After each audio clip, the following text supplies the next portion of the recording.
protocole de chargement et de déchargement. Qui s'en charge? C'est qui fait?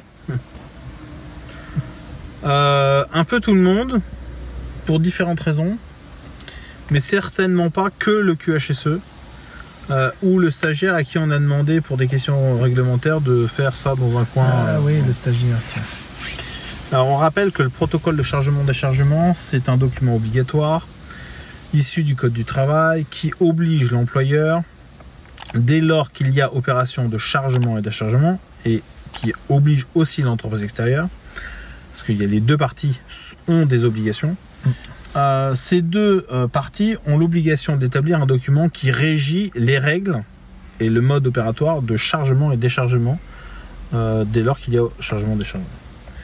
Alors, bien souvent, ce qui se passe, trop souvent d'ailleurs, c'est la fonction experte qui a accès au Code du travail qui va s'occuper de ce sujet-là.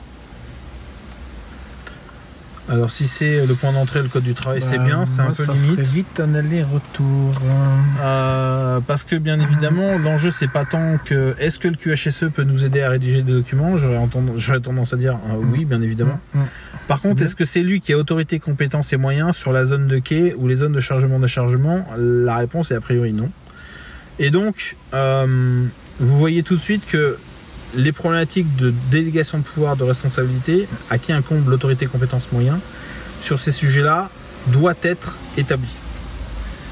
Par exemple, un cariste qui va décharger doit absolument connaître les règles des opérations de chargement-déchargement et les faire respecter. Lui aussi, il est bien évidemment soumis au Code du travail, mais également au Code pénal. Si c'est lui qui blesse le chauffeur ou qui blesse un collaborateur, c'est lui qui va être en première ligne. Donc vous vous rendez bien compte que dès qu'on est sur des sujets où il y a coactivité, et en particulier sur les opérations de chargement et déchargement, la question de à qui incombe la rédaction, à qui incombe la visite, à qui incombe la validation, à qui incombe le faire respecter les règles. Voilà, c'est pas juste le responsable logistique ou juste le responsable de quai ou juste le responsable expédié ou réception, etc.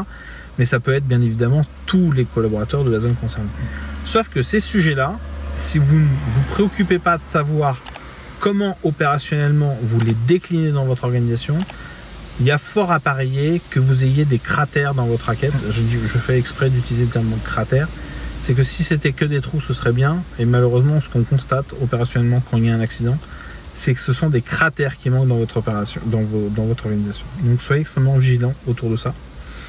Parce que la performance et l'absence d'accident sur les opérations de chargement-déchargement viendra de votre capacité à faire du maîtrise first croisé entre la direction de l'entreprise extérieure et de l'entreprise de transport ainsi qu'avec les équipes sur le terrain, et c'est ce tout qui fera que ça fonctionnera correctement ou pas. C'est ça. Salut. À plus pour une autre vidéo. Ciao.